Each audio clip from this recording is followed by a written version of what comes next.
No offense, David Jaffe, but that's bullshit. Well, welcome to the Gavin and the Games. Good to see you, everybody. It is I, Papa Jaffe. Hello, folks. Filetti folks. Yeah. What's up, everybody? Welcome to Monday. Hope you had a great Astro Bot filled Wukong, Star Wars Outlaws, Marvel Snap season, whatever, Spider-Man. Great gaming weekend. Hope you had a good time. My weekend was good. I had a really good time. I went to the, where did it go? Over here. I went Friday. Was it Friday already? Yeah, I went to Friday to the Last Stand Media show here in San Diego. And there we all are towards the end of the show taking a picture.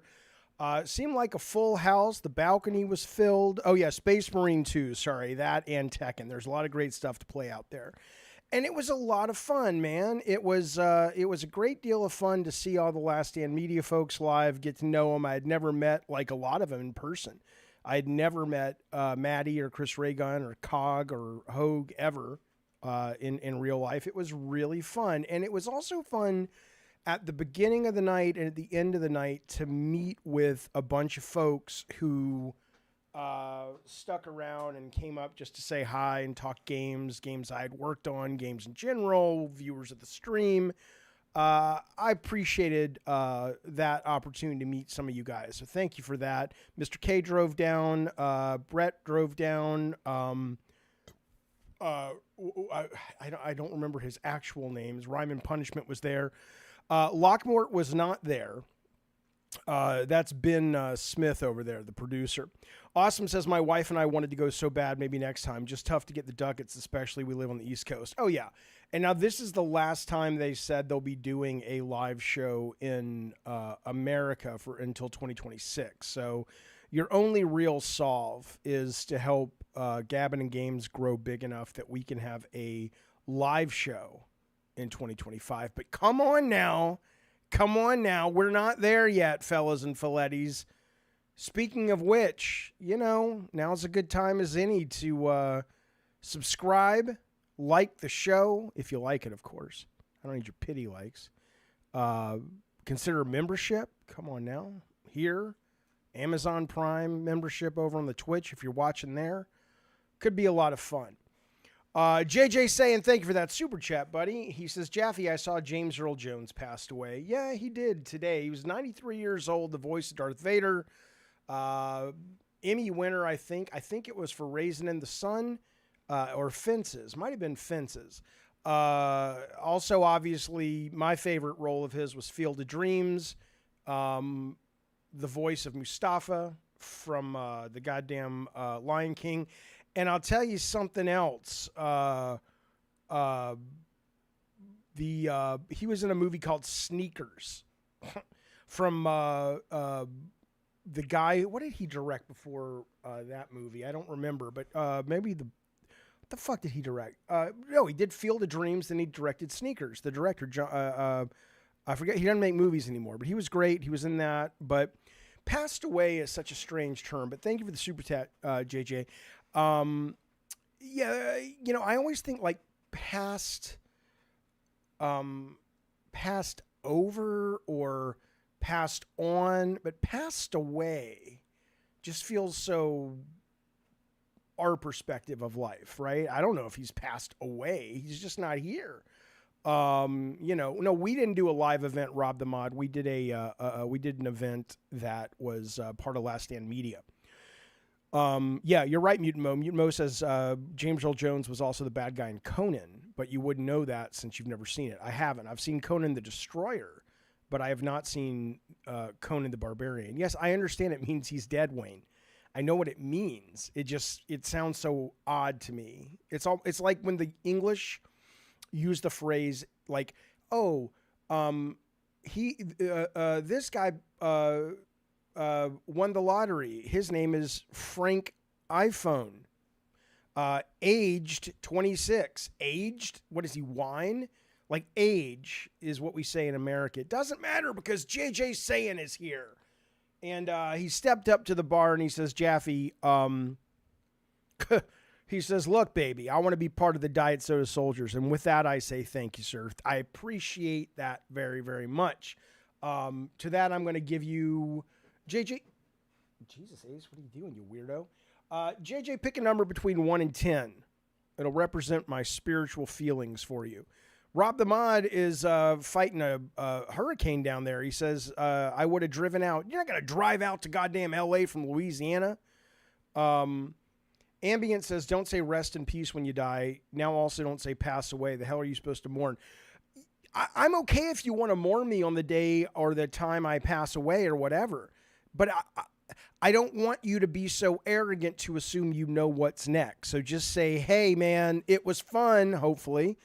Have a, safe journeys, wherever that is, even into the black void of no consciousness. JJ picks the number 6. 1, 2, 3, 4, 5, 6. Here you go. When I vomited in the bed, I just laid in it. I'm not even fucking with you. Let me tell you something, JJ. That's a goddamn true story. I was taking an Uber the other night to have dinner with my cousin. Both my cousins, they had come into town to watch the show.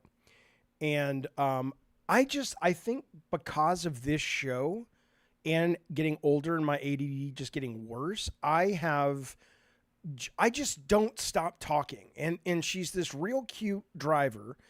And she's telling me about all these drunk girls she gets in her car these days.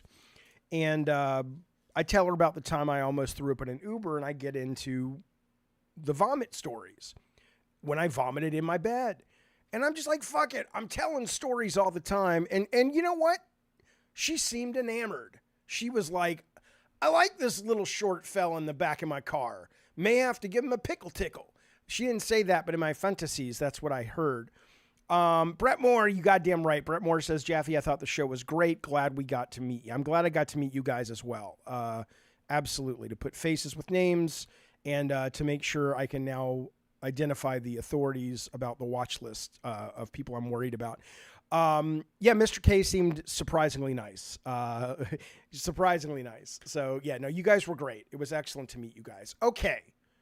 And thank you guys for driving down from LA. But it was a lot of fun. It was really quite joyful and good for my spirit to hear people talk about how much the work we've done, mostly in the games, but as well as the show, has meant something to them. So I appreciated that. I enjoyed hearing that. So thank you. All you guys who did that and came down. Pub Monkey over on Twitch says, James Earl Jones, don't forget, was also the king in Coming to America. That's right. That's absolutely goddamn cockadoodie right. Okay, let's talk video games, my dear delightful friends. September's got some good stuff coming up. Is anybody playing Harry Potter Quidditch on the goddamn PS? I want to play Star Trekker. I definitely will be playing Casting of Frank Stone very, very soon. I kind of am sort of wanting to play 2K25. I don't know why. I've been getting more into basketball, and so maybe that's why, but I don't know if I'd be good at it or like it. Space Marine I need to play. Astro Bot I've been playing all weekend. I'll talk about that in just a second. Where's the... I was wrong. Towerborn actually is coming out tomorrow. Can you believe that? Tower fucking Born, that game, the long gestating Towerborn, but it's not coming out on Xbox. That's coming out next year on Xbox. It's free tomorrow on PC. I assume it's Steam. I don't know how you acquire it, but I'll be playing it. I hear it's quite good and it's free. So if you have a PC, grab it. Maybe we'll play it on the stream, see what we like about it. But that's coming out tomorrow. And then the Capcom Marvel's coming out tomorrow. I will definitely be getting that. In fact, I think it's about time we set up a game night pretty soon. Maybe for Towerborn, Call of Duty Beta if it's running, and Marvel Capcom. Ooh, and Lollipop's out tomorrow. Lollipop Chainsaw. Okay, there's some good shit coming out. Some horror shit. I don't know if it's good or bad. And then I think there's one more. Yeah, Plucky Squire's coming out. That's free on PS Plus. That'll be out on the 17th next week. Dead Rising coming out. That's I don't think that's on any kind of service. You just got to buy that one. So there's some good shit, and I don't know where I don't know where I'm going to end up finishing these games, man. I think I'm going to finish the Astro Bot. before we went live, I killed the 3 out of 5th. I don't know how many bosses there are, but there's 5 main planets. I've killed 3 of the bosses on 3 of the planets. So I'm getting there. Balatro comes out on mobile, which is going to take up all my bathroom time now. Apple Arcade as well. Iron Meat, which is a wonderful Contra-esque game. I got a code from Awesome Tatum from the developer. I'm very much looking forward to playing that and sharing that with you guys. That is a great indie throwback that plays delightful. And then, of course, Zelda at the end of the month to wrap things up, and Shattered Space. When are people supposed to have the fucking time? I don't understand it. J Lord, thank you for the super chat. He says, I do not believe diversity killed Concord. Ugliness and androgynous characters killed it. People want hot divers characters. I absolutely think that, and thank you for the super chat. I absolutely think that game, there was an article, and I didn't really want to get into it last week, and I don't want to get into it too much now because it's kind of just like, I'm tired of the conversation, and you're not going to convince anybody. But there was an article, I forget which website did it, talking about how a number of people on the right of the kind of far right video game, Gamergate 3.0, whatever, are like, see, go woke, go broke. And they're like, actually, that's, and they kind of went through all the facts, and they went through all the data, and it's like, that's not really what is an accurate take from all this. So I agree with you, J Lord. I don't think that game was a problem because it had a pronoun selection or characters told you their pronouns. I think it was a problem because, it's $40. Competition was as good, if not better. It was free. And the character design was at best uninspired, at worst kind of unappealing and disturbingly aggressively, somebody said on my chat the other day, sort of anti-male gaze. Like, it's one thing to, not male gaze, G-A-Y, but G-A-Z-E. It's one thing to be like, okay, we want to be diverse. We want to be respectful of different cultures and different orientations. It's another thing to sort of make your primary audience feel like we're aggressively going to turn you away. And it's like, okay, mission accomplished. And I say that as a far lefty. It just was like, I didn't like any of it, So there was a lot of problems with it. I agree. Diversity was not its biggest problem at all. We'll see what they do with it. I have a feeling they're going to bring it back, but who the fuck knows? Okay. Brett Moore says the second Capcom Fighting Collection has Power Stone. Well, look, this is just the Marvel stuff. And I'll tell you this, I was very happy to learn that it has online play. I know that they announced that a while ago, but I wasn't really paying attention, frankly. And so if these that come out tomorrow, the Marvel Capcom stuff has online play, I'd like to think, can you imagine Power Stone with online play? I hope that game can discover a whole new audience, because at least to me, it was never this deep thing. So it's not like, oh, dude, it's not going to hold up. It's not going to hold up like it did. It's always been a kind of just fun brawler that's a little depth to it, but it's not like a Street Fighter game, right? So hopefully it still plays as goofy and fun as it ever did, and it actually still holds up. I get Power Stone's not in the Marvel collection, but I would love to see somebody update Power Stone, and whether it's called Power Stone, but put the Marvel characters in it or the Sony characters in it. Abso-fucking-lutely, man. Okay, let's move on though. I want to talk about PS5 Pro real quick. As you guys know, this being announced tomorrow, 8 a.m. California time. I can't fathom. Well, I might. Knowing me, I'll probably get up and fucking stream it. If you guys remember the last time Cerny did this for the PS4 Pro, it was quite dull. It was just him standing in front of a very small group of people. It wasn't a big thing. I don't think they showed off any games.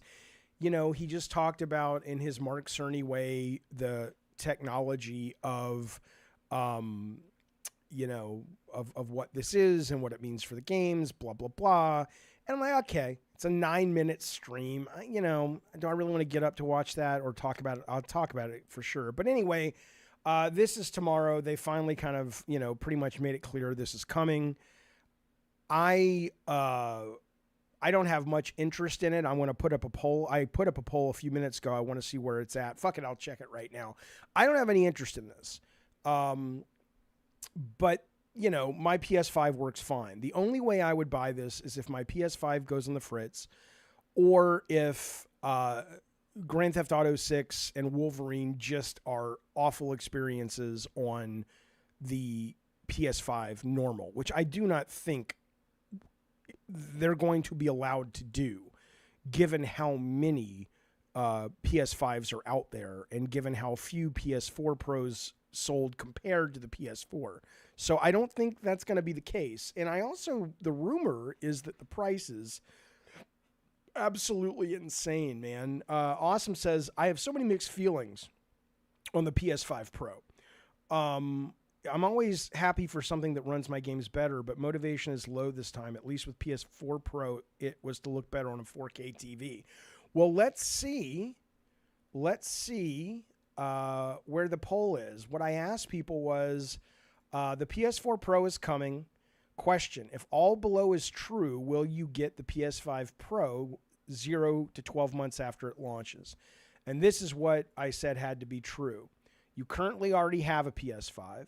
The Pro will cost between $600 and $700, which is the rumor. It may not be true, but it seems like it would be true. Games will continue to run just fine on your PS5, but there will clearly be a frame rate and visual refresh on PS5 Pro. If all of those conditions are met, will you buy it day one or within the first year? And it's basically 50-50, 49.8 and 50.2. No just ekes it out by basically 0.4%. So, I guess that makes sense. Let's see what the comments are saying. Over on Pub Monkey says, he says PS5 Pro feels like they are doing because they have to do it, not because it's offering that much more.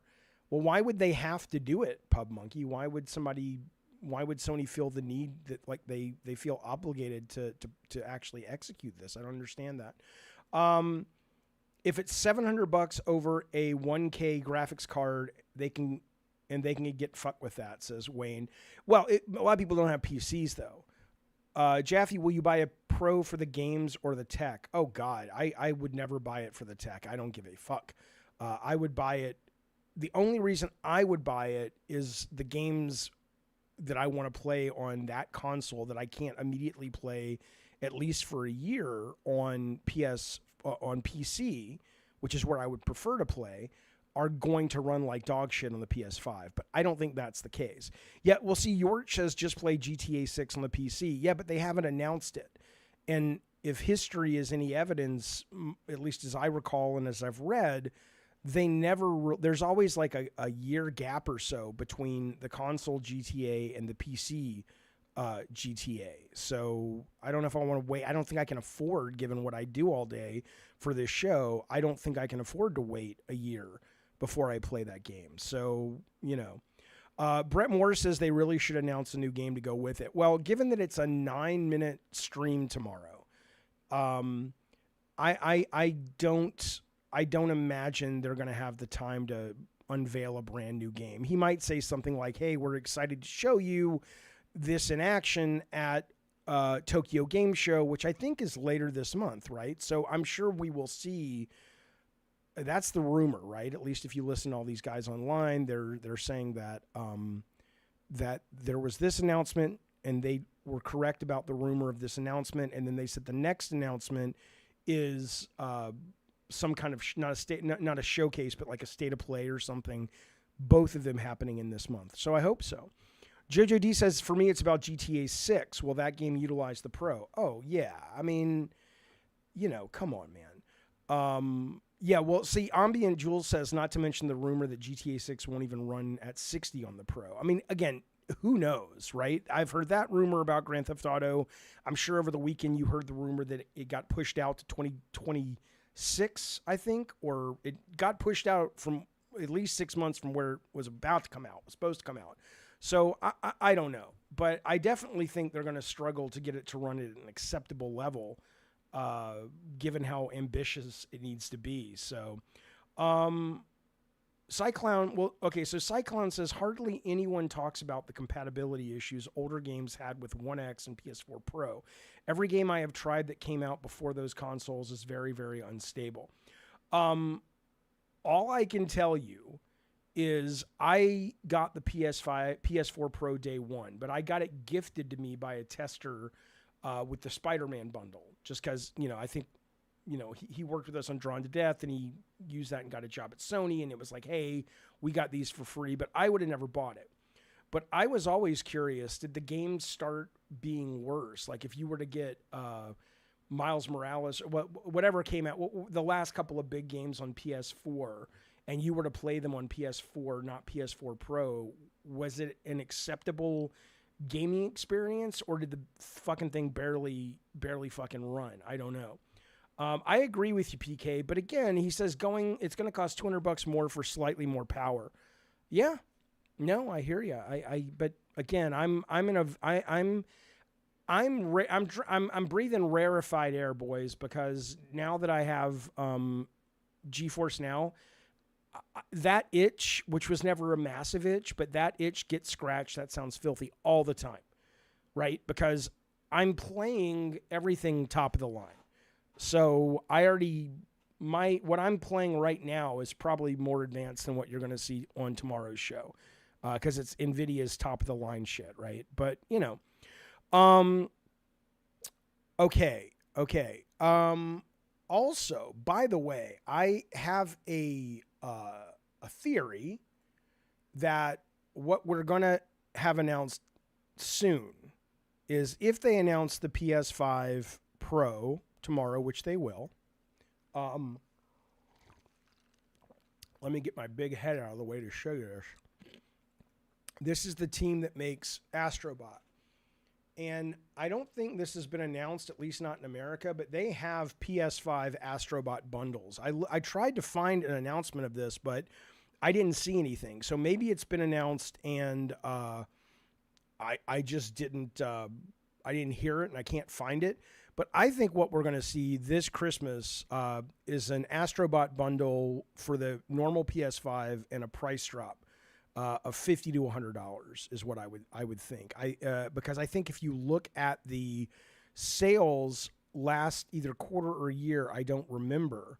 Well, we know it's a bundle. It says PS5 right there. It's really, it's a big fucking box, man. What else would be in there? But regardless, though, I think they're going to do it, and I think they're going to drop the price because they didn't meet expectations last quarter or last year, and more importantly, it's fucking time. It's fucking time, and it's priced to move at this point with that game in there and that hardware in there. Come on now, so we'll see. We'll see. Well, I mean, what else? I mean, okay, maybe that. Okay, well, there. Look at the box. There's the actual hardware right there. Maybe it's the Slim. I don't know. Okay, I'm not gonna do forensics on a box. All I'm telling you is this box got me thinking. This box is not proof they're gonna do it or not. But what is proof, I think, is just common sense. I mean, don't you think it's time to drop the price? Don't you think it's time, especially if they're going to be bringing out a Pro, to drop the price on the basic model, which is still what, $499? Isn't that correct? I hope they drop the price. It's time. They need to get more people with the hardware. That's what I would say. Okay. Yeah, Cyclone says it should have dropped a year ago. Obviously. Yeah, we'll see. We'll see what happens. I mean, I don't have any evidence of this. It just seems like a proper time to do it. They did raise the price, Jezebeli, on controllers today, $5 to $10. But, it's one thing doesn't necessarily preclude the other. All right. Where did that comment go I wanted to read? Yeah, Brad Skag says Astro Bot is good word of mouth, so it's probably doing good, doing well. I don't know. I've been looking all day. Usually on Mondays, we get the data from game industry biz for the European market, or specifically the UK box products, but we haven't seen that.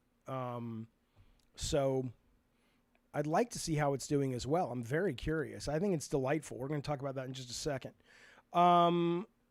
Jonathan says the PS5 is $550. Maybe where do you live? Not in America. It's not. And they just raised its price and controller price. I don't think they're lowering prices. I think they will lower prices. They didn't raise it in America for sure. It's not $550 in America, is it? I'm almost certain that's not correct. Somebody tell me if you go to Amazon or you go to the Sony store, what do they charge you for that, for a brand new PS5? I am very curious, but I don't think I could be wrong, Jonathan, but I don't think it's $550. At least here. Okay. Think of all the disappointed kids this Christmas who want the PS5 Pro. Most kids that are really, yeah, you're saying it's $449, you guys. So I'm not sure. Maybe Jonathan lives somewhere where it's at, like Australia or something, but he's using an American dollar sign. I don't know. I imagine, Twisted Siths, though, that most kids this holiday that even know what the PS5 Pro is are probably going to be savvy in this hobby enough to tell their parents, hey, this is, kind of what things are. So you guys know, if you follow the channel, I've been playing a lot of Star Wars Outlaws. I love it very much. It may be my game of the year. It's certainly in my top 3 so far. But I had a real problem with the opening couple of hours for a number of reasons. It wasn't just this, but this is good to see. Because this is a game, there are going to be people who are never going to give this game a chance for reasons that, other than just the fact they don't like it. And I respect that. I get that. If it's not your cup of tea, it's not your cup of tea.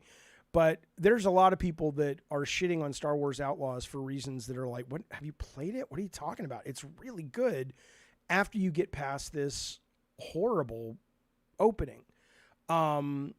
Star Wars Outlaws director agrees the early instant fail stealth missions are incredibly punishing, and Ubisoft is easing the pain with a patch coming maybe in 10 days. So it's great to hear that they have heard the cries, and I guess they've seen the fails of the sales, and they're like, okay, well, let's make sure that's not what is getting in the way of people digging this, right?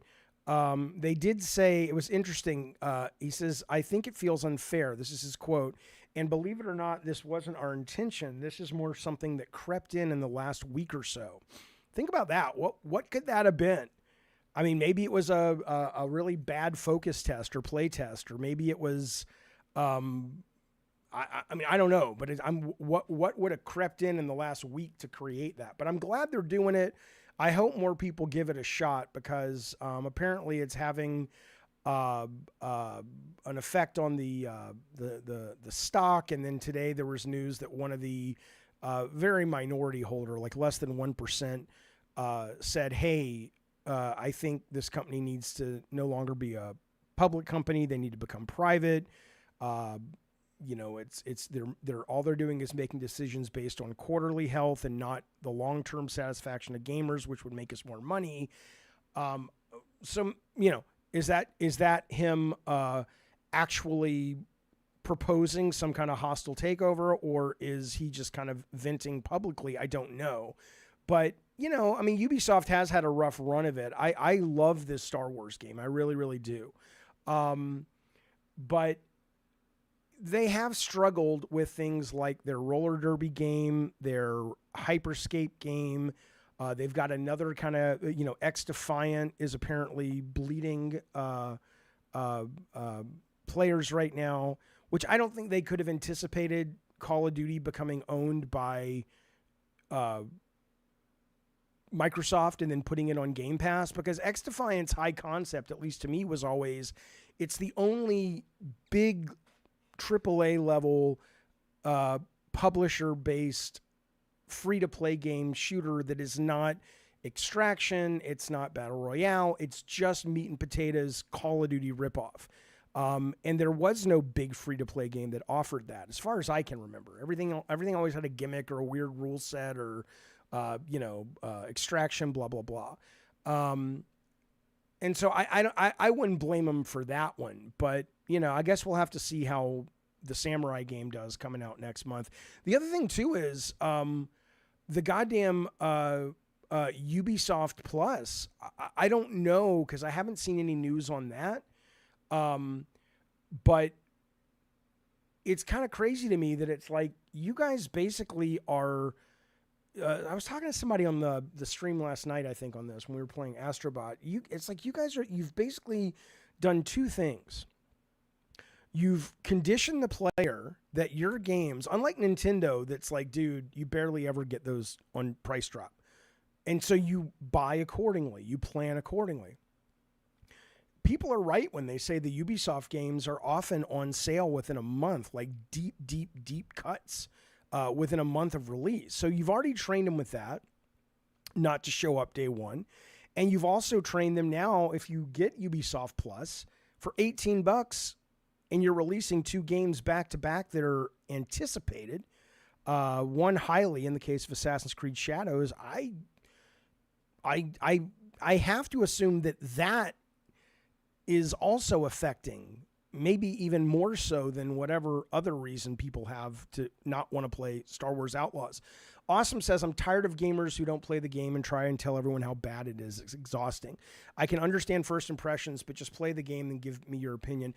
Well, honestly, and I know, you've been in some of these conversations. It's one of the reasons I'm probably going to be putting the Discord behind a paywall soon and sort of continuing to post on Twitter, but not comment on Twitter, because I just, that kind of, I was talking to people last night about it online, and nobody disagreed that the discourse on the internet has gotten just worse in the last 5 years. Like, it's always been kind of crazy here and there, but it's gotten really bad. And so I'm just kind of like, I don't want to expose myself to it much anymore. And that kind of leads into the next story anyway. Astro Bot, first off, I just wanted to give you this quote because I thought it was delightful. Again, I have no idea if this game is going to do well or not. I hope it does well. But this is the director of Astro Bot saying, having something that's 12 to 15 hours of condensed fun, where there wasn't 5 minutes in which you felt it was long or lacking, is much more valuable than 40 hours when you have some moments that you feel like skipping, the director said. The thunderous applause from me and my cats, this is the author, being able to be okay with that goes in some way keeping things under control, meaning budgets and things like that. So again, I think the biggest challenge for this game to me is going to be, what do you learn from the success, if there is actually success coming to it?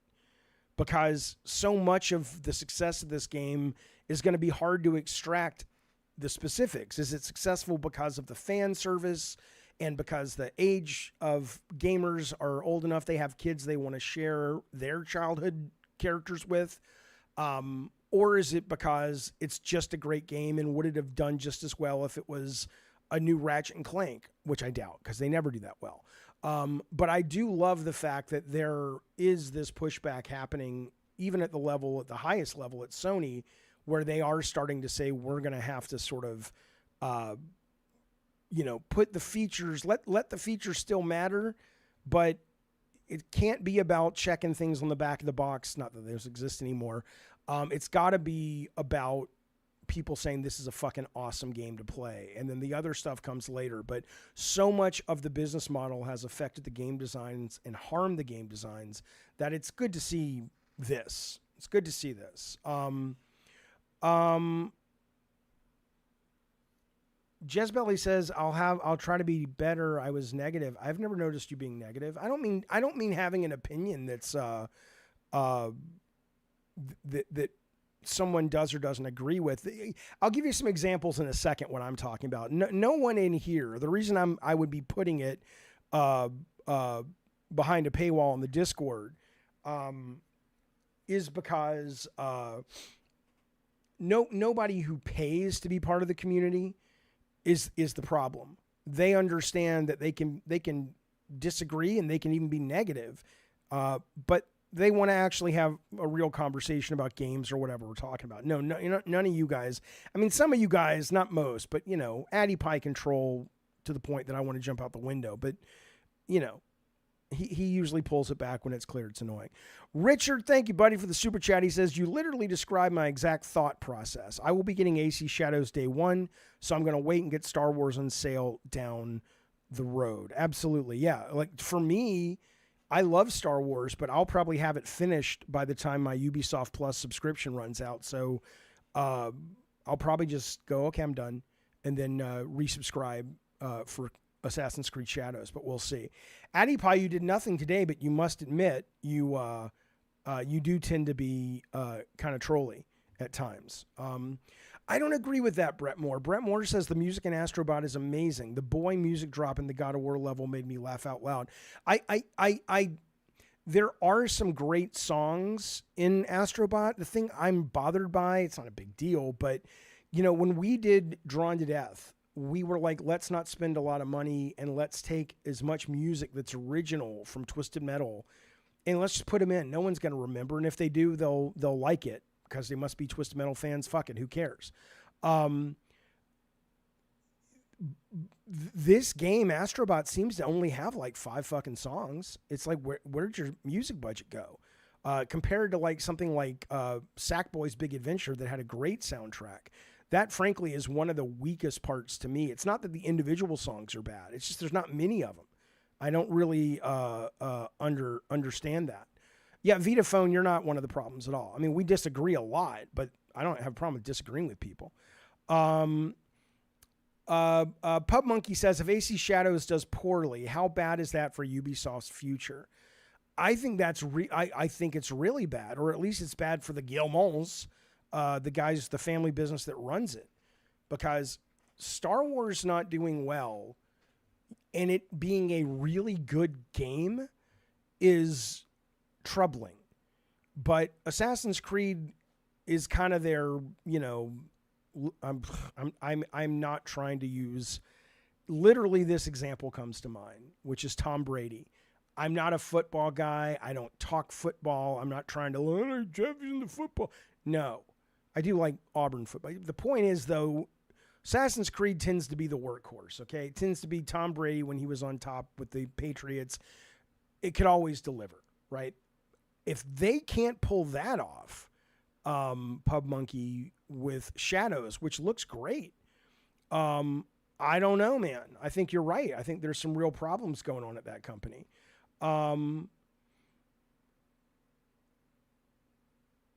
PK says, I don't know why everyone craps on Ubisoft for no reason. Well, I mean, I do think there was a time, and I do think they're getting better lately, that they were kind of stuck in a rut of cookie cutter formulaic stuff, and they didn't always used to be that way.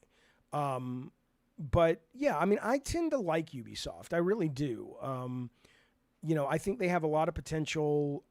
I don't know if they've cleaned up all their toxic bullshit. But, I think Shadows looks great. Prince of Persia, the last one, was really cool from what I played. And Star Wars is delightful. Is fucking delightful. It's excellent. Kevin says, I like X Defiant. Outlaws look great, and I love The Division. I actually like Ubisoft as well. Yeah, I'm with you. Hello, History Buff. Love listening to the war stories. Thank you, buddy. I appreciate that. I need to put up some more. I didn't know if people, usually people ask, they're like, Jaffe, we want another this episode, or I love the weird, or whatever. But nobody ever asked for the war stories, so I assume nobody listens to them. So, but yeah, I'm glad to hear you like them. What happened to Microsoft? No good game, says Addy Pie. Well, tomorrow Towerborn comes out, at least on PC. That's them. Indiana Jones comes out. Starfield comes out this month. Their brand new DLC narrative. Stalker comes out, although that's not really Microsoft. It's exclusive. And then, of course, Indie and Avowed. So, we'll see. We'll see. Okay. All right. Let's talk a little bit, actually, about Astro Bot. I've been playing it nonstop. I absolutely love it. I think it's great. You wouldn't know it by the internet. I made a comment, or I made a video last night because I was very frustrated. Where the game, I don't want to rehash the whole thing. Let's just say that the game, for the most part, is tuned appropriately, but there are some levels that are batshit crazy and frustrating and difficult, and those levels are integrated seamlessly into the rest of the game. Unlike certain games, it's hard to know until, like, people are like, well, Jaffe, those are challenge levels. And I think what frustrates me about this whole discourse that I've been having with people the last 24 hours on this is, is like, and again, how do I put this? They don't get out of their own way. They make these assumptions that everybody is coming to a video game with the same experience. And they are the same vernacular, vocabulary, right? And so I don't have a problem with this game having hard shit in it. I don't have a problem with the game ramping up difficulty, which it is doing. But I do have a problem with people who act as if I'm supposed to somehow intuitively know that there is a level that looks like the XO triangle and circle, and those are just naturally, well, yeah, those are the challenge levels. And I'm like, you'd think gamers would at least, and again, I don't care if you liked, hated, or didn't play my old games. Doesn't matter to me. I appreciate it if you did, of course. But you'd think they at least would be able to go, okay, this guy worked in design. He literally worked for Sony. He literally was one of the key creators for a handful of the characters that appear in this fucking game. Maybe he's got some insight that we don't have to agree with, but we could at least go, all right, I get it. I get what he's saying. And some people did, to their credit. But most people acted as if I was like the biggest idiot on the fucking planet. And I'm like, not everybody knows that XO triangle square equals a challenge level. Not everybody has that history. And people who buy a game that looks like this, probably the vast majority of them are not aware of platinum trophies, let alone going after one. Okay? So instead of going, yeah, that's a good point, even if they don't change anything, and I wasn't suggesting they change anything and make it easier. I was like, it would be nice if there was an easy mode or a slowdown for people like me in certain areas. But I wasn't like, change your game, Team Asobi. I was just like, hey, let's have I was praising the game most of the time. But instead of going, okay, yeah, that makes sense, Jaffe, it was absolute, like, it was just like the worst of the internet came to visit. And I was just, I'm so confused how to proceed when it comes to my relationship with people like this online. I know I shouldn't engage, but at the same time, it's impossible not to for me. And Addie Pie says, are you saying you should be taken seriously because you worked on some games? I am saying that unless you have a reason to assume I am lying and I'm coming into Discord with a bad discourse with bad faith, then you should at least go, I don't agree with anything Jaffe says. I think he's wrong about a lot of things, but he's not a fucking moron, idiot, loser, old man yelling at a cloud. He's a guy who's arrived at these conclusions after 50 years of gaming and making games. And that's not my bigger issue. My issue is more just like, my God, they're such assholes. And I want to point out one thing to you, because I did see some really great comments, and I want to point those out, but I want to tell you why. But Cantankerous Games, thank you for the super chat. He said, here's some ducats for more war stories. I want them on the regular. Absolutely. If you guys want them, I'll do them. I appreciate that support, Cantankerous. I'll put a new one up in the next week or two. I'll put one up this week. It's the beginning of the week. I should have time. I always accepted I couldn't beat Punch-Out until I did, says Vitaphone. I still loved it and was impressed. Right. And I make it clear. I make it clear that I love the game, but I have some issues with it. Vitaphone says, I know you're old school too. Do you think old school mindset is, quote, poor game design because they are exclusionary in that way? Yeah, I not just old school gamer, but as a designer.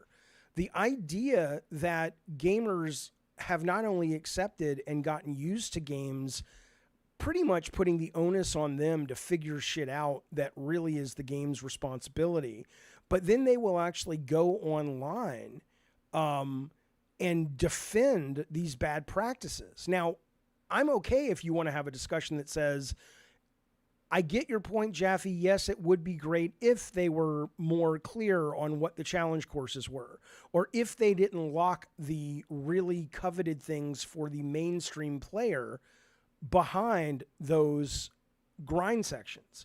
But this is the reason they should do it the way they're doing it. Then I'm like, great. Okay, I don't agree with you either, but we can have a nice conversation, and like we would if we were fellow designers working on a game. We might disagree on a bunch of stuff, but we can still be human about it. But yeah, I feel gamers have gotten way too forgiving to developers when it comes to this shit.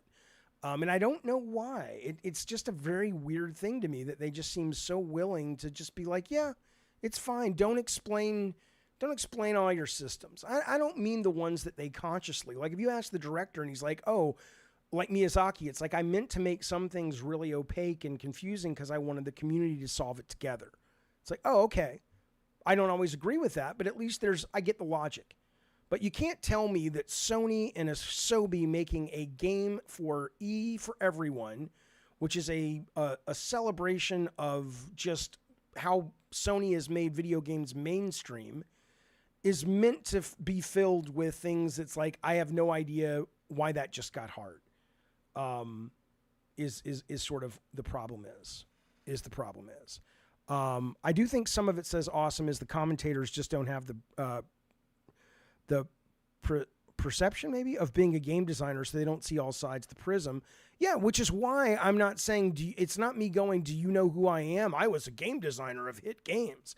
But it is me going, I do think my opinion, if you want to engage with me, probably merits a little bit of at least awareness of, okay, he's probably not just pulling this out of his butthole, basically, is what I would suggest.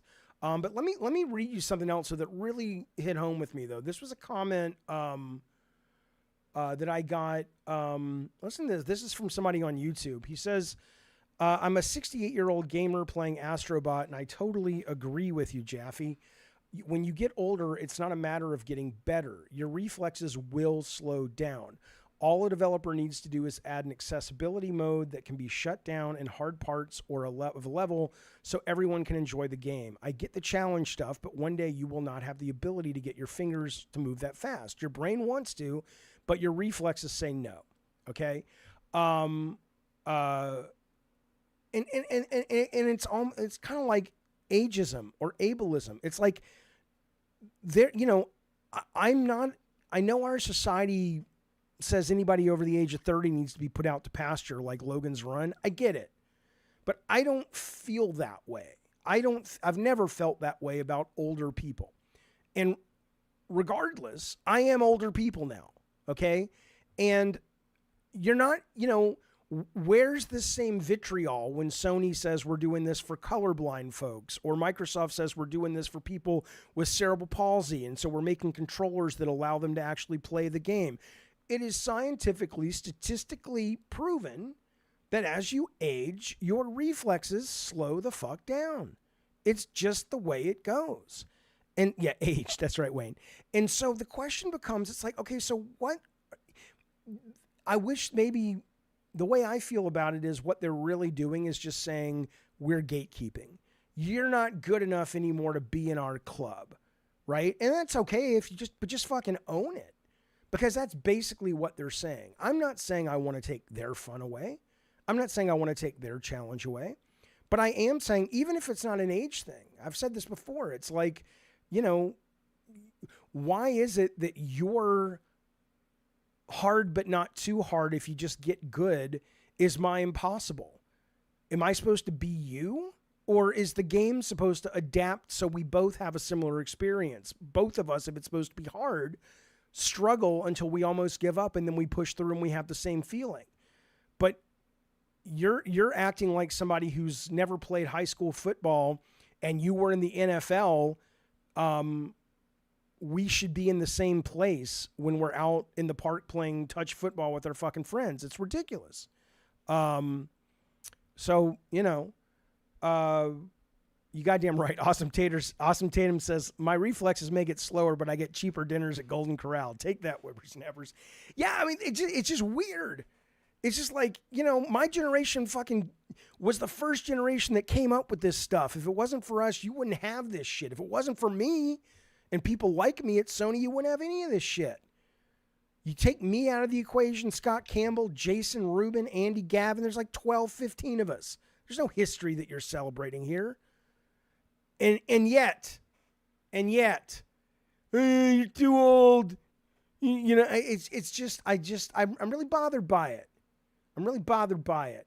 Like this guy says, the joy of getting all the gold flags. In Astro Bot, what happens is you fly around the planets and, you know, it's just like any other platformer. You complete everything and a flag pops up that's gold. And you want to gold every planet, right? He says, the joy of getting all the gold flags comes from the fact that you overcame the challenge. Yes, I get it. Help me, chat. Help me understand why I can't communicate this better. Games, he says, have been challenging level quests which demand you to overcome them. You can still roll credits in Astro Bot, but to collect everything is going to take time and effort, which is extremely reasonable, especially with how much love Team Asobi put into the game. And I said, yes, but that challenge for one person is very different for another. If what you were proposing is the goal, don't you want each person ideally to have the same level of frustration becomes satisfying reward?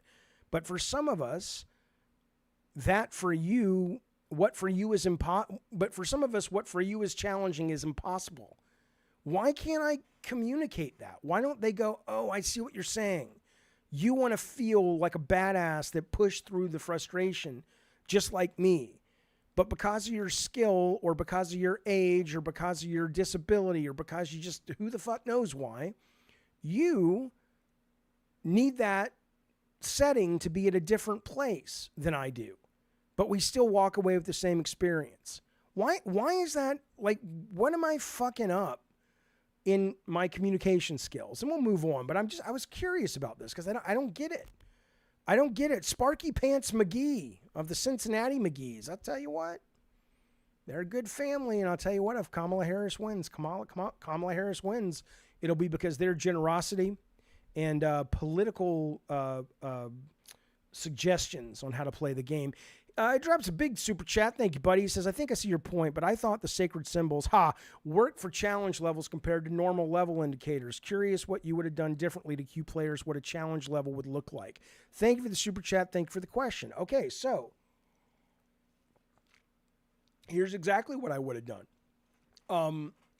So what he's talking about is when you go to outer space and you open up one of these bonus levels. Let's see. Let me show you what it looks like on screen.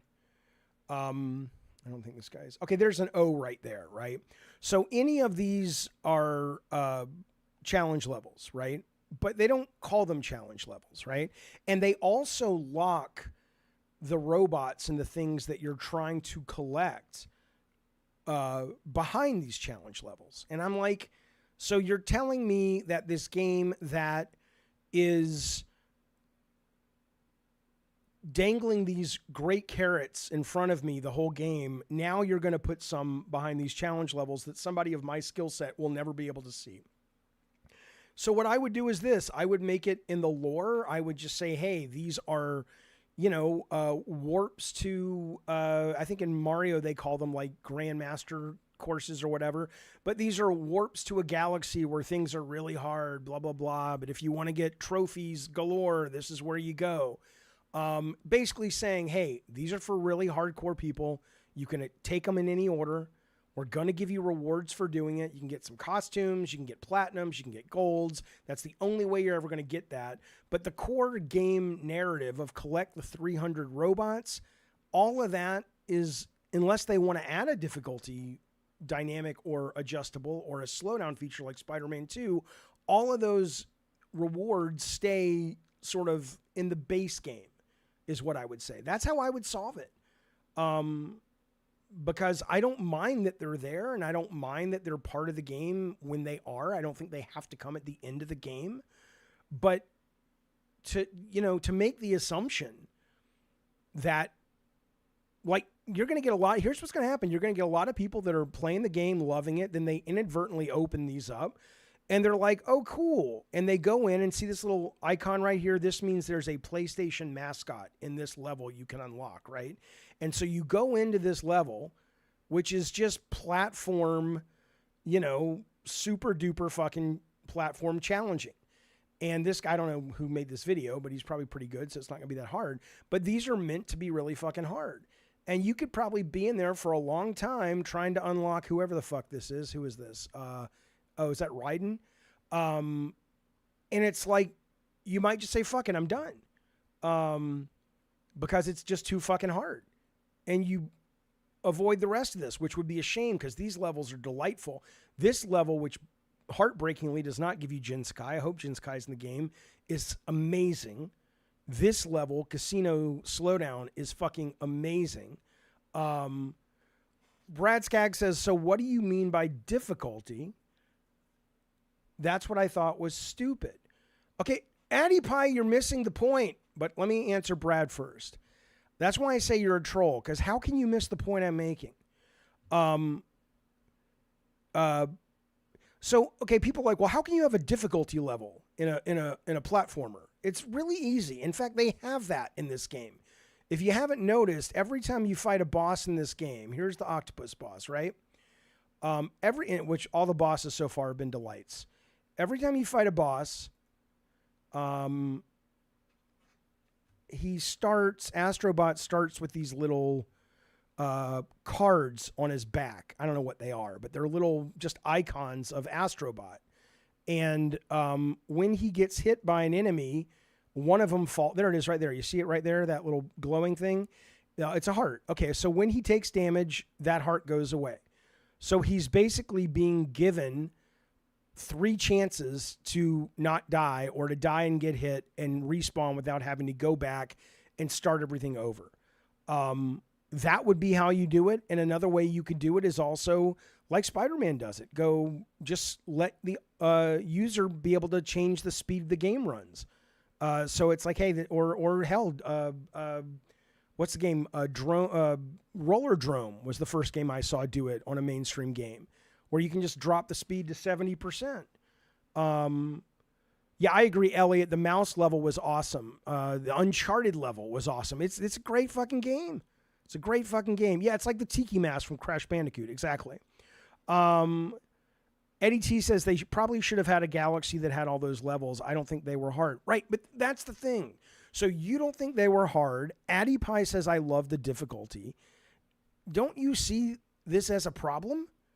The fact that 2 guys who are younger than me and who are much more core gamers than me, one of you considered a challenge, you didn't think it was that hard. Well, what if the designers wanted you to go, we want those levels to feel really difficult, but not so difficult you quit, but you almost quit, and then you feel great when you push through it. And on our whiteboard, we have figured out, or we have decided that means the average person should die and fail this challenge 10 times, between like 7 and 15 times. Okay? if that's the designer's goal, and again, as a designer, I can tell you that's how you think about it. You know, we've had our games mapped out with peaks and valleys and difficulty spikes, and when do we start to turn up the dials to keep you engaged based on the fact that we know you've learned how to play the game at this point. You think about those things. That's part of the job. Why wouldn't you support the idea of the game being able to give players exactly what the designers wanted versus, I think this feels very gatekeepy. And I think it's kind of a point of pride for people, and they just, at least they should admit that and go, you know what? I like that it's really hard and people think about it really hard because I get something out of beating it, that neurons in my brain fire or dopamine drops into certain microtubules. I don't fucking know. And in that, I feel better. At least fucking have the self-awareness to talk about it in that way. And it's like, okay. So then there's kind of an elitist thing that we might want to protect as designers and ask ourselves where that fits in a game like this that is meant to be all ages and very accessible. Super Mario 3D World does. They give you a Tanuki suit. Yeah, right. That's right. That's right. They absolutely do. Easy mode, normal mode, hard mode would be difficult to design. I just told you how to do it. I literally just told you how to do it. Easy mode in a 3D platformer is simple. It's all you do is you do what they're doing already with the 3 lives, just like the mask and Crash Bandicoot. And if that, or you let the players slow down time, or you build a mechanic in easy mode and all it is you can rewind time, just like in Prince of Persia or like Forza Horizon. Why is this hard? It's super fucking easy.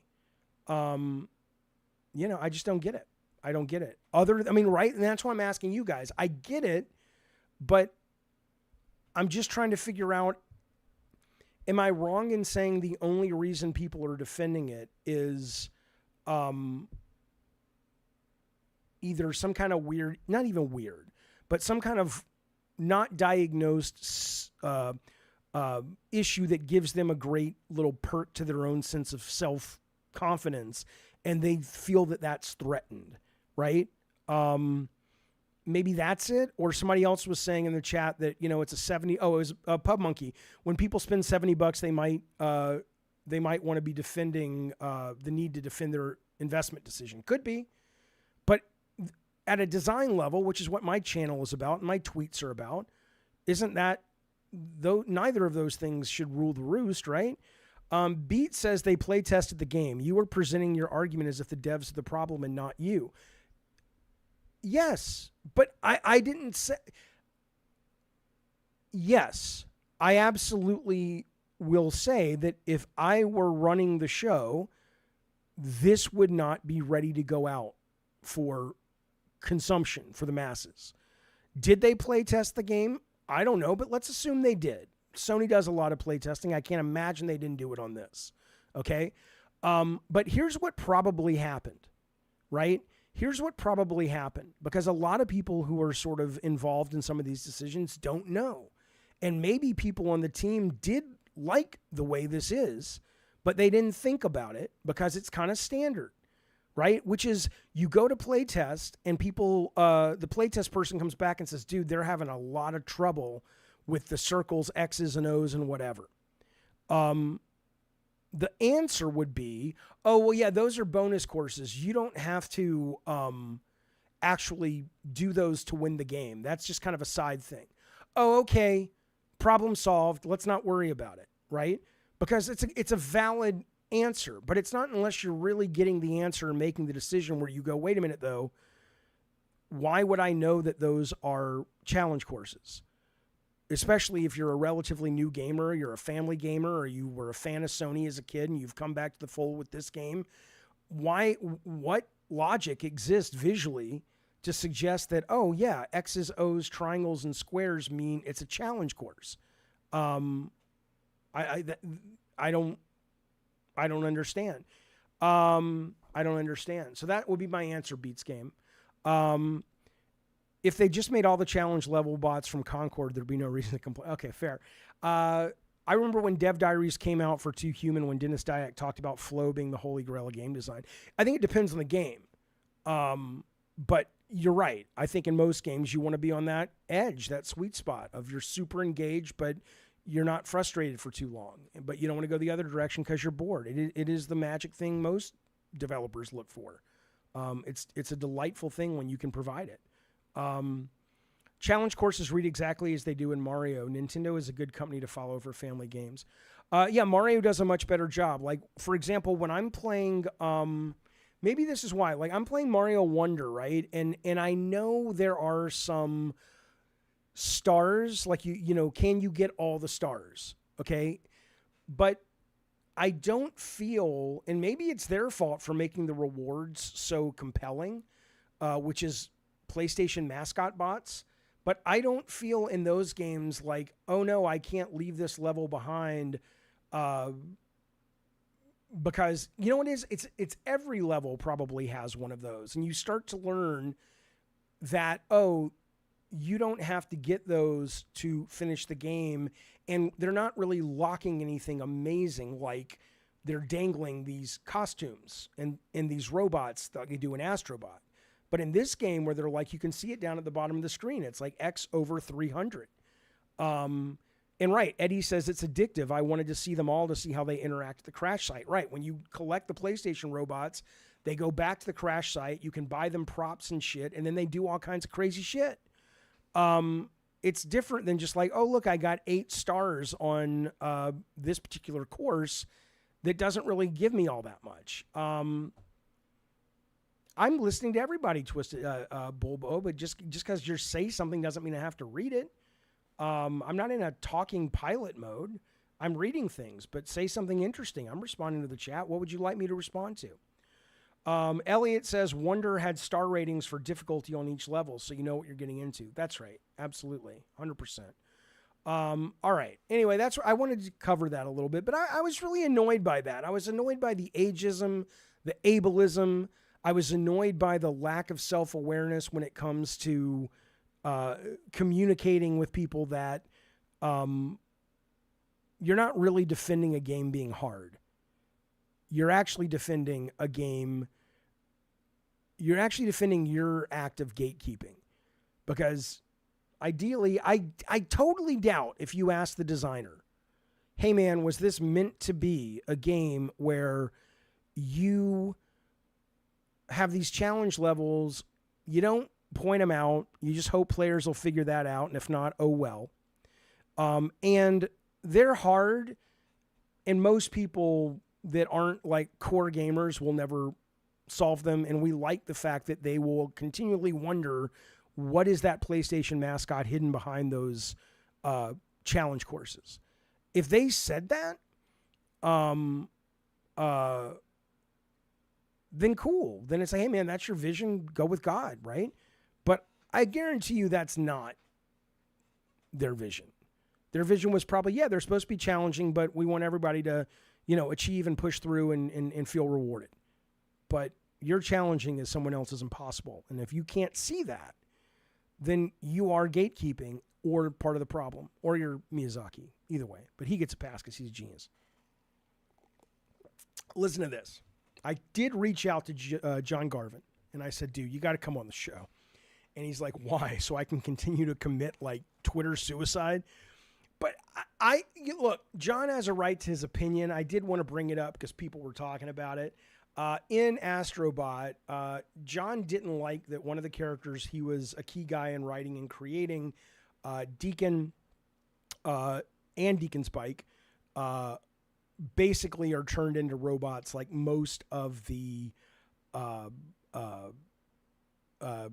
PlayStation mascots. And he was very upset about it. Saying, way to go, Ben Studio, way to protect your legacy. You know, and this is what he was talking about. There was like a card from Ben Studio. Big congrats to our friends on the launch of Astro Bot. So I don't even know if he was talking about the card or the fact that Deacon and his motorcycle is a robot in the game. Maybe both. I don't know. And I say this as a fan of Days Gone. You know, John will continually think I'm lying to him just because I didn't finish it.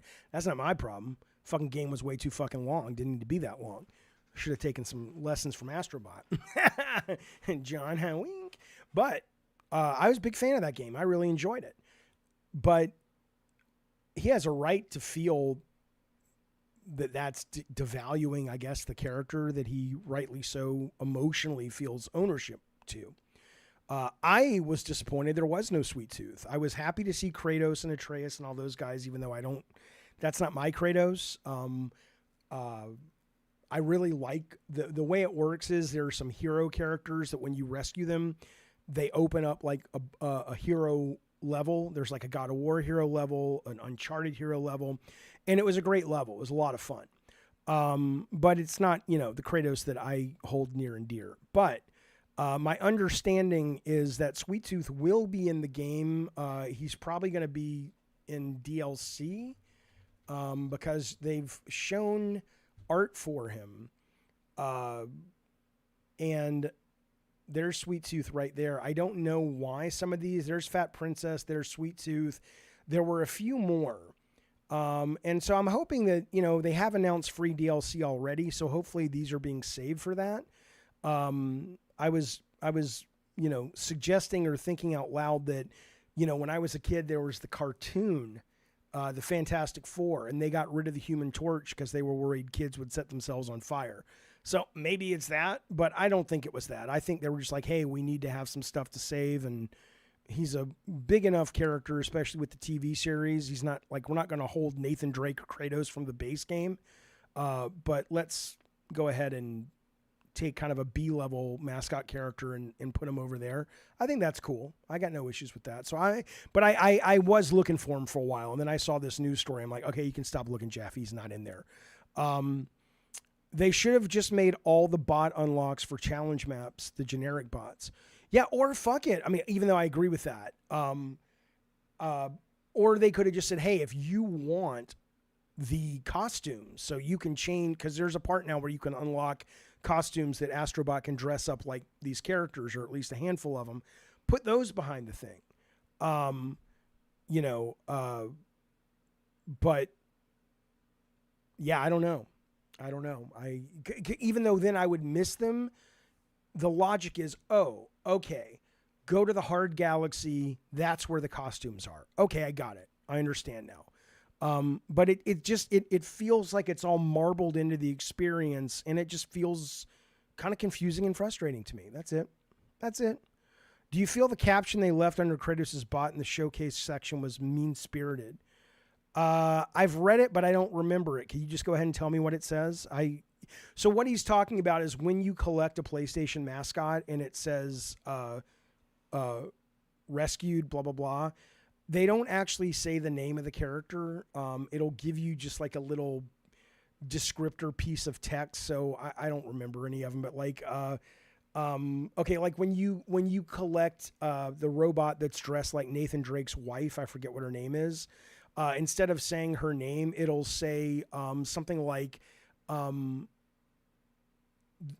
greatest treasure that there is, or so it's referencing the games, but it's not directly. And I don't know how much of that is a legal thing. Like on some of these third-party characters, knowing Sony, they didn't go out of their way to take a character they didn't have the rights to. So maybe it's not a legal thing. I don't know why.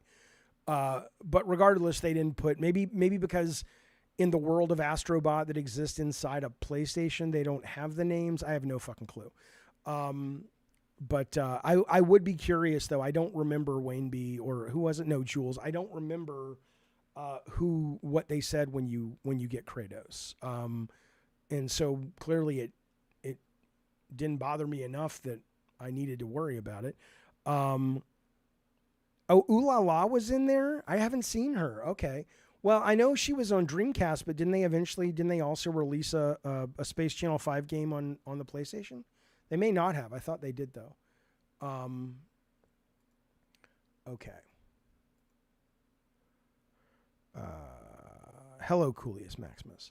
Well, I don't know. I'll save this story for tomorrow. I mean, it's no surprise. It's not even worth talking about. It's just frustrating. Okay. I do want to talk about Twisted Metal. Do you mind if I talk about Twisted Metal for a moment.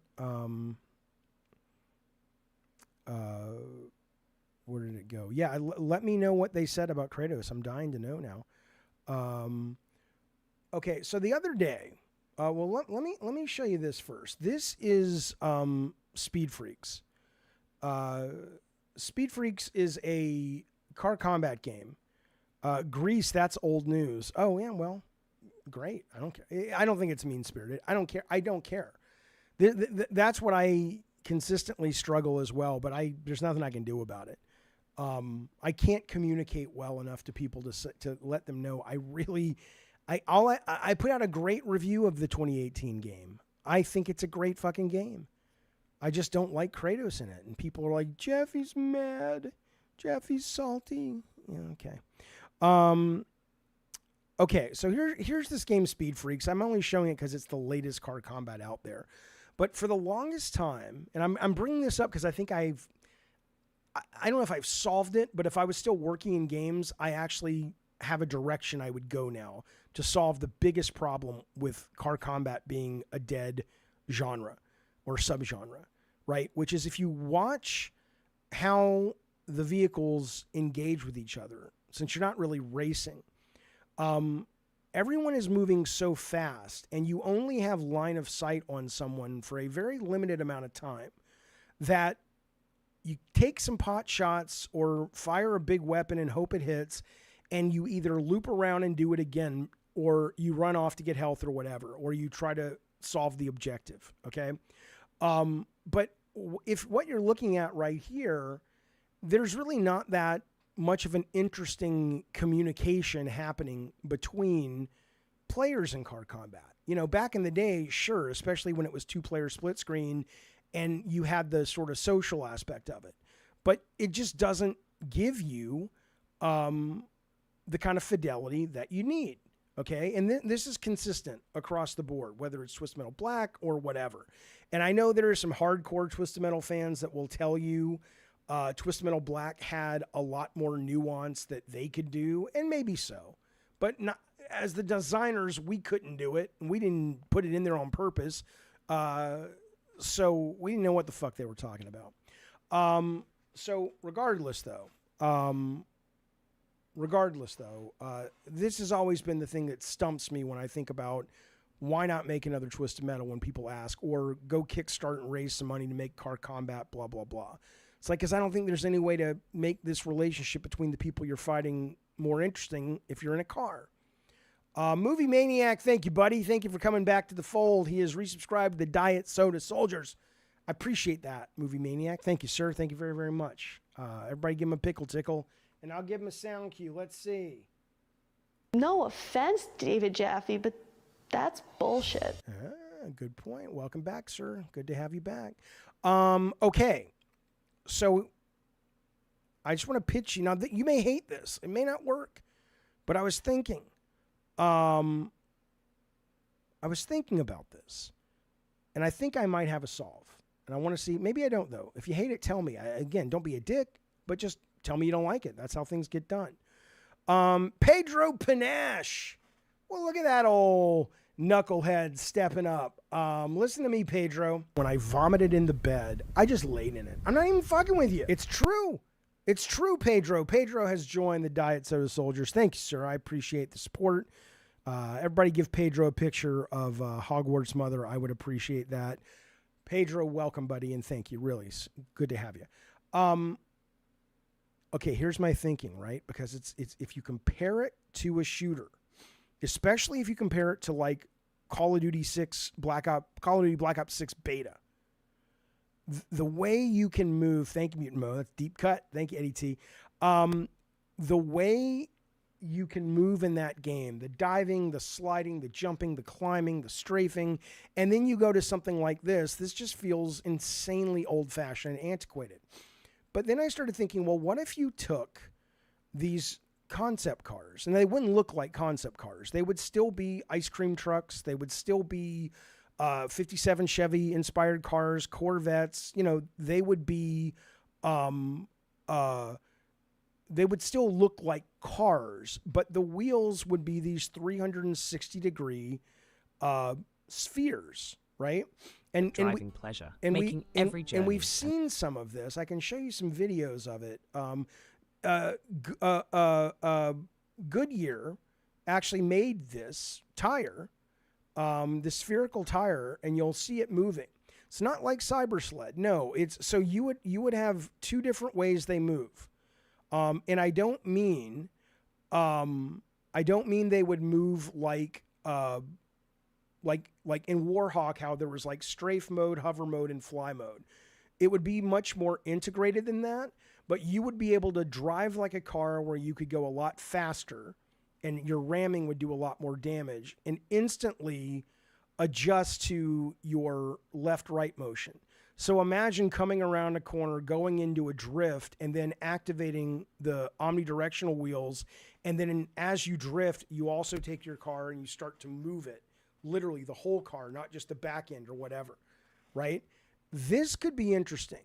And honestly, if I was still working in games, what I would do, and again, believe it or not, it was so hard for me to get ChatGPT or any AI to understand this concept. I sent them images.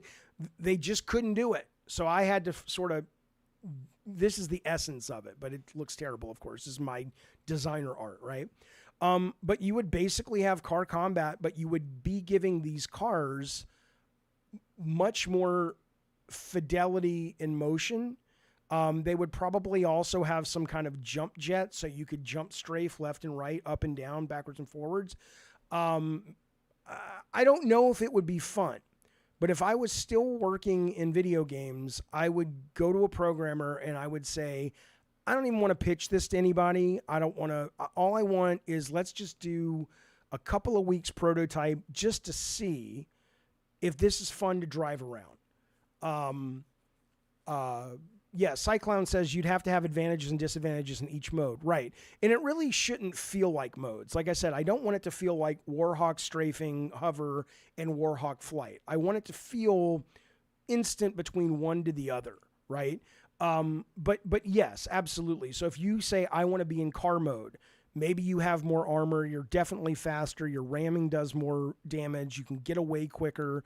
Maybe certain weapons have to be charged up, like you have to be going a certain speed, like the DeLorean getting 88 miles an hour. So you can, if you want to charge your power missile up, you have to at least get, you know, a certain amount of energy in the storage tank where you've been driving over top speed for 20 seconds or whatever. So there'll be a lot of reasons to switch back and forth. But yes, Omni movement for car combat. Dave Goodrich, who was one of the lead designers of, well, not just some of the Twistmail Small Brawl, but also the Vigilante 8 series. Thank you for the super chat, buddy. He says these levels, not these, but the ones we were showing in Speed Freaks, are big and undirected. Well, yeah, I mean, that's the thing. What a lot of these games have done since, I think, Crossfire have pretty much said, look, let's not worry about level designs. Let's just go big and open for the most part, so you don't have to worry about running into things. And I agree with you. If what you're saying is that doesn't feel like car combat either, because if you're not doing cat and mouse around corners, or you're not trying to get up enough speed to get to a certain position that you can identify, it does just feel like you might as well just be fighting in a big open arena, because they don't want you to bump into things, but they want you to be able to flip the camera 360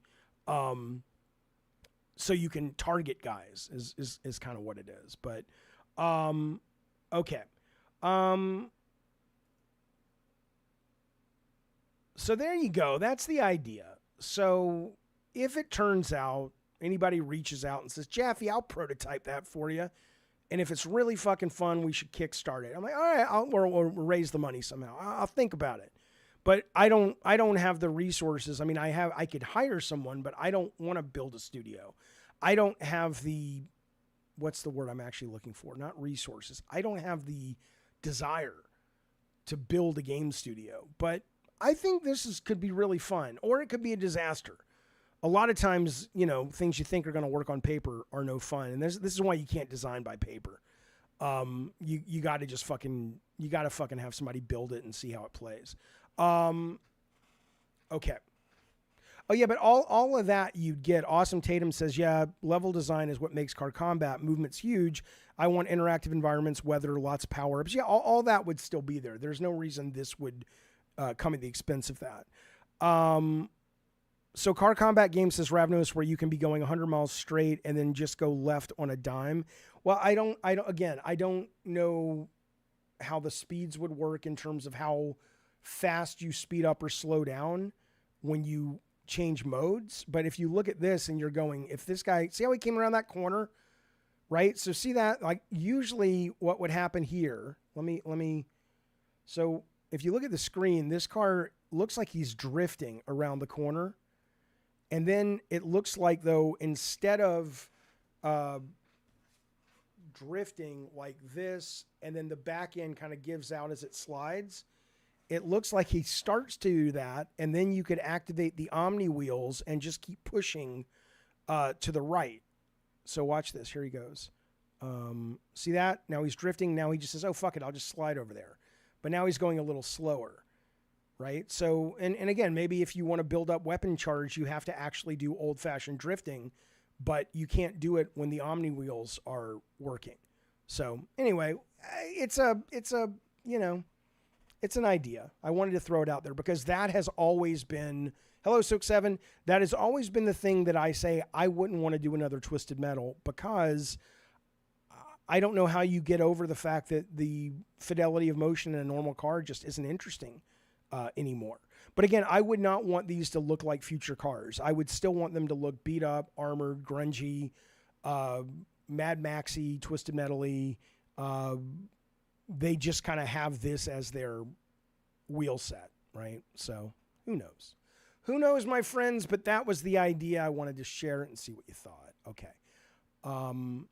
What's this? This guy, JMI.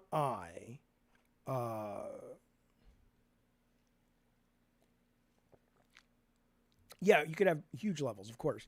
And the thing is, I mean, you know, you've got to do something anyway because Fortnite just had a great season that was pretty much vehicle combat that was fun. And it was much deeper. You could shoot out your friend's car out the window, you know, just like in Warzone and all that. You could get out of the car. I mean, there's, you know, GTA Online has been doing that forever. So you really would have to do something that makes it feel like it's its own thing. But you never know. And I don't know. Maybe they were planning this for the Twisted Metal they canceled. I have no idea.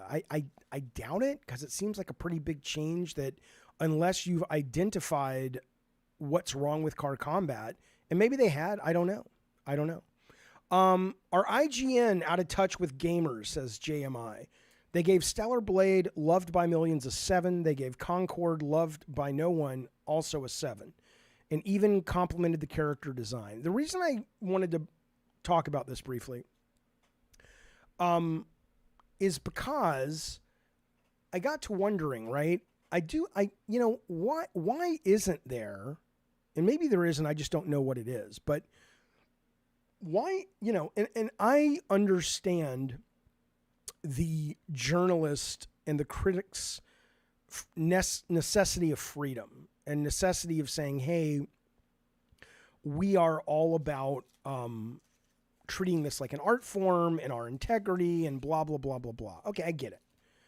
But why isn't there a website that basically is like, look, we are going to be the meat and potatoes core gamer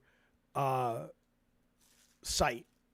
And we are going to, even if we don't even agree, we don't have to use our real names. We'll be like Game Pro or Diehard Game Fan.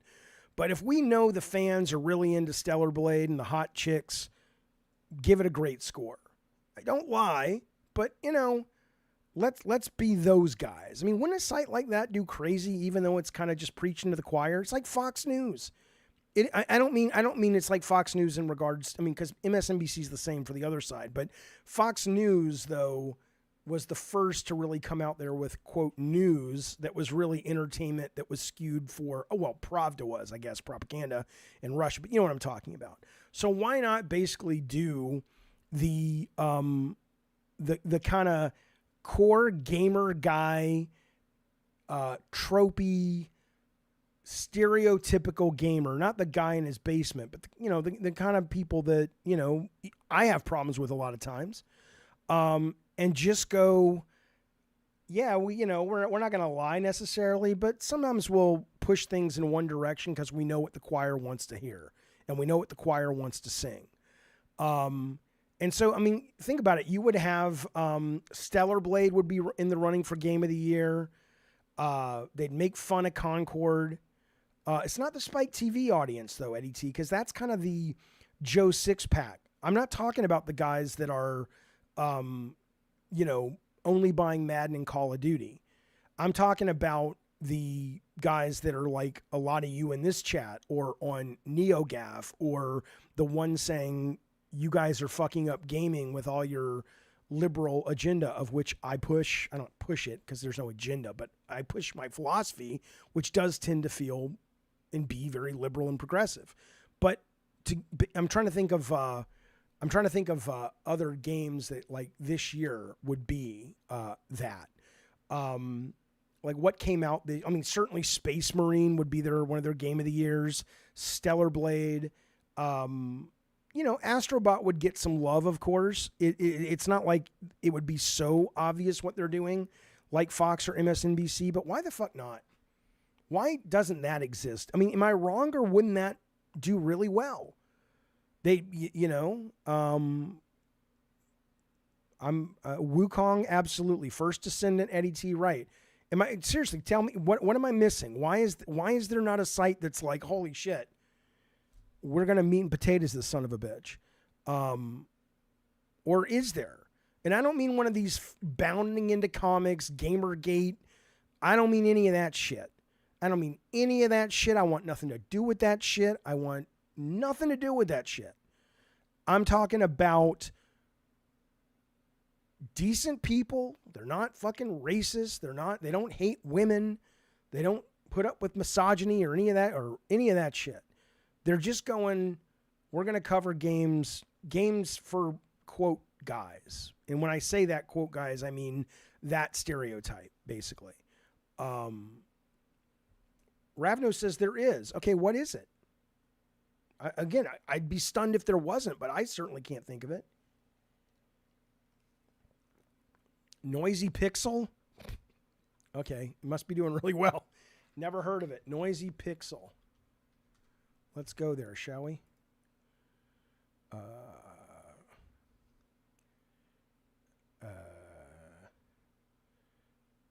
No, this is weeb shit. And I like weeb shit, but this is weeb shit. Getting good at Final Fantasy 16. Look, Emio, the smiling man from Famicom. Persona 3. Top 10 video games with anime ladies. Come on now. Hey, PG's been a member for 6 months. Thank you, buddy. I appreciate that support. He says, I quote Jaffe. These women won't shut up. Hellblade 2 review. You goddamn right. Yeah, Ravnos, no. This is, Yu-Gi-Oh! The early days. No, not Yu-Gi-Oh, Jaffe. It's Yu-Gi-Oh! How to pronounce Yu-Gi-Oh! That's a great idea for an article. Let me just finish my article on Gundam Breaker 4. Is that Final Fantasy 14? 10, 11, 5. Oh, right, because it's before. Gotcha. Yeah, well, maybe I'll make it. I don't want to do it. I don't know. Website, I don't fucking know. Pedro says, first he came for the weebs and I did not speak. Oh, God, you're kidding me. Eddie T says, Xbox fanboys have been saying Hellblade 2 deserves Game of the Year over Astro Bot. Come on.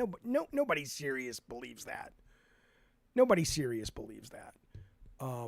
That's ridiculous. Come on. Making your slogan gaming for the bros sounds like a great idea. I would love to do that, but I just never want to be on camera. All right, well, you set it up, I'll be on camera. If anybody wants to make that, reach out. We'll put up a site, see how it goes.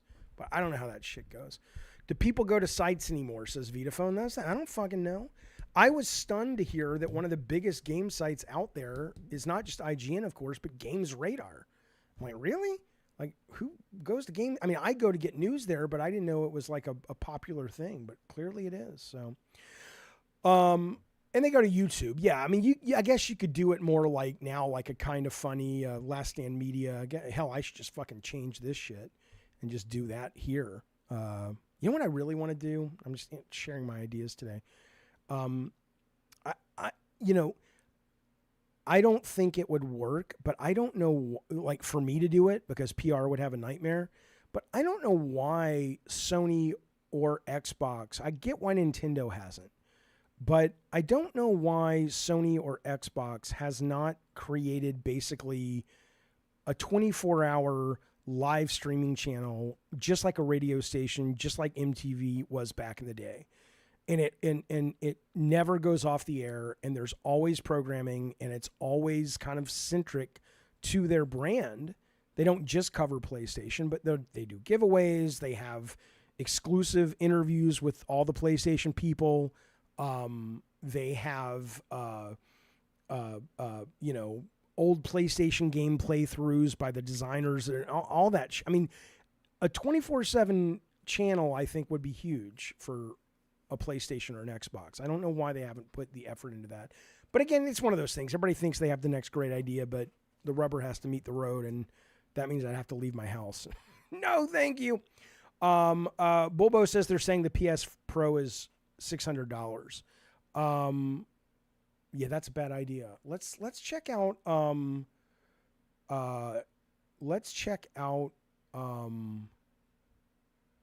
the poll before we wrap it up. Let's see where we are.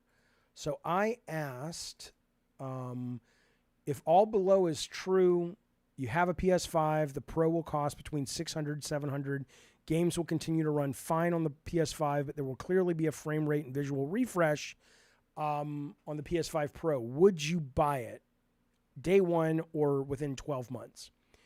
As of right now, we have gotten 1,357 votes.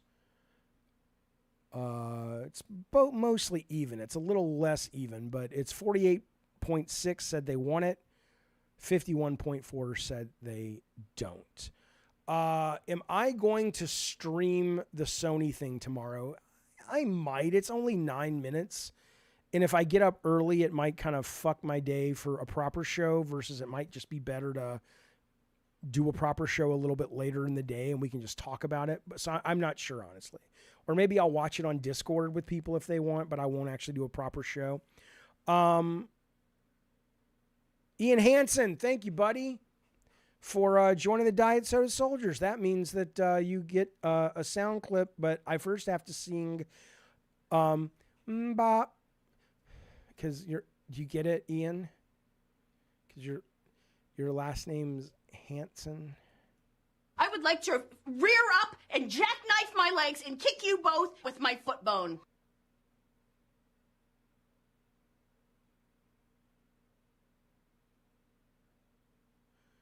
Ian Hansen. Thank you, buddy. I do appreciate it. Everybody welcome Ian to the fold. Thank you for the support, sir. I'm with you, Cyclone. I have a 4080 Super. Fuck the Pro. I have GeForce Now. Fuck the Pro. But yeah, why would Sony spend marketing dollars when they got hundreds of influencers doing it for them? Well, awesome, because they totally control the message. You know, trust me. You know, I mean, they almost have it with their blog and their weekly podcast, right? Just go 24/7. Have Shuhei taking calls once a week. Have Mark Cerny doing a tech roundtable once a month. You know, have all the teams show up once a month to give updates. You know, it makes people feel it's almost like PSX, but for, the goddamn internet set. And, have demos and exclusives and all that shit. Come on now, it'd be good. It'd be good. The biggest issue I have, says Ravnos, with PS5 Pro is a machine cannot force developers to not suck ass. Well, yeah, but that's anything. Right. I have to see how much better the PS5 Pro actually is, says Jonathan, because the PS5 I have said it would play at 4K 120 and it wasn't true. Yeah, fair. Totally fair. Oh, look, you could Eddie T says she would hear me bitch every week about needing a new Ape Escape. I am sure that she would be right there with you. I'm under the impression she wants a new Ape Escape, but I think he knows it probably wouldn't really sell anything. I usually, says Ian, tell people that it's spelled like the soda and not to be confused with Mbop. Also, I got to meet you at the Last Stand Media event. Thanks for chatting with me for the short time we did. Give me an example. Tell me what we chatted about. Tell me what you looked like. I want to see if I can remember this. Also, they're bringing Mark Cerny out tomorrow, and Cerny doesn't come out for anything. Well, he came out like before for the PS4 Pro, and it was a very short thing. It was very low budget, if I recall. It was kind of weird. It was very strange. It wasn't kind of at that Sony level of presentation. And he just kind of stood there, nondescript background. Some people were watching. He's like, oh, here's what it is. And it wasn't like he announced any games. And again, like I said, we have there's rumor of a showcase or state of play coming up this month, and we also know that Tokyo Game Show's coming up at the end of this month. So my guess is that's where we'll actually see some new stuff. And tomorrow pretty much is going to be tech and a price, and he'll probably show samples of things like, hey, do you like Ghost of Tsushima? Look at what it looks like, the director's cut, or I don't fucking know. Oh, right. Okay, Ian says, I told you Adam Blue was my friend, yes, and I said to say hi to him, and you were a tall guy with glasses. Everyone's tall to me, sir. But that said, I do remember you. It's nice. It was nice to see you then. It's nice to see you here with us now. Thank you, buddy, for the support, and thank you for coming up and saying hi. I appreciate that. I hope you had a good time at the show. Bobo says, Jaffe, any hope for a horror game stream? Yeah, the next horror game is probably going to be Casting of Frank Stone, but I really want to finish Star Wars and Astro Bot. Film Gamer, thank you, buddy. 14 months, Cult Calypso. He says, planning to stream more Astro Bot. Enjoyed last night's gameplay. Yeah, I may stream it tonight, but I will be streaming it soon. Absolutely. Yes, thank you for watching. Okay, fellas, that's it for the show for today. Thank you for hanging out. Thank you for watching. Thank you for supporting. New members, welcome. Super chats, thank you. If you like the show and you're not a subscriber, consider a subscription. Consider a membership. If you don't like YouTube and their shenanigans, we have a Patreon. I recommend the YouTube. It's got more stuff. But if you just want to support the show and you'd rather be over there, we have a Patreon. All the links are below. Tomorrow, I'll talk to you about our wonderful sponsors that help keep this show afloat. But for now, I'll just say thank you. Good night. Be well. I think me and the ex-wife and one of our kids is going to go down and walk on the beach and watch the sunset, maybe see some UAPs, and then come back here and watch some Umbrella Academy Season 4. And then after that, I might jump on and play some Astro Bot. So in the meantime, though, thank you, fellas. I don't know about the Halloween stream. I mean, I will be doing one. You goddamn right, Bulbo. But I haven't thought about it. All right, fellas. See you soon. Bye, you guys.